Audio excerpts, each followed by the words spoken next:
is what's an EVP and an employer brand? There is varying opinion on what EVP means and what it represents. Firstly, what the actual acronym is, and we call it an employee value proposition. This is the idea that an employee takes away a sense of value from working for the organisation. In the UK and in other parts of the world, they tend to call it an employer value proposition. I think it's semantics as to which one's correct, but we prefer employee value proposition. Focus on the employee needs, and you'll usually have a degree of success with this. So in academic terms, an EVP is an emotional contract between an employer and an employee over what represents a great working environment, a fair remuneration and reward for working there, and what it feels like. I guess that's the sort of academic term, but you can possibly shorten that to being an agreement or a deal between someone on how we all reach our goals. How does the employee and the employer reach both of their goals in harmony and in agreement? Can we say why an employee want to work for us, or not just work meaning start working and stay?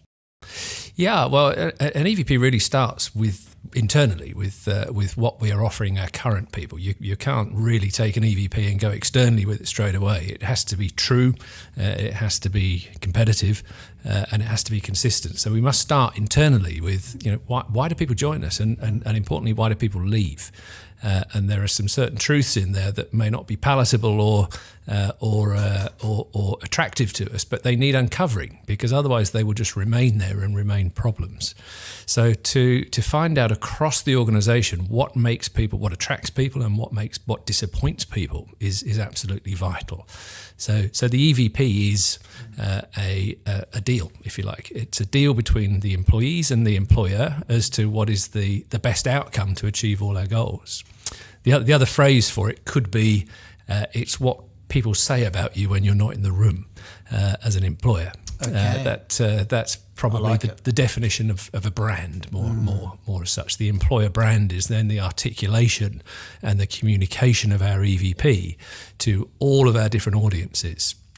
So a single EVP can then be adapted to all of our different cohorts as appropriate, from apprentices and school leavers to people at different stages of life, to people returning to the workforce from bringing up children, to contingent workers. We have probably a slightly different EVP for contingent workers. They're going to be less interested in long-term career development and mentoring, and more about other things. So the EVP is a single piece of work, and then the employer brand is how we communicate that EVP to our different audiences. So when an average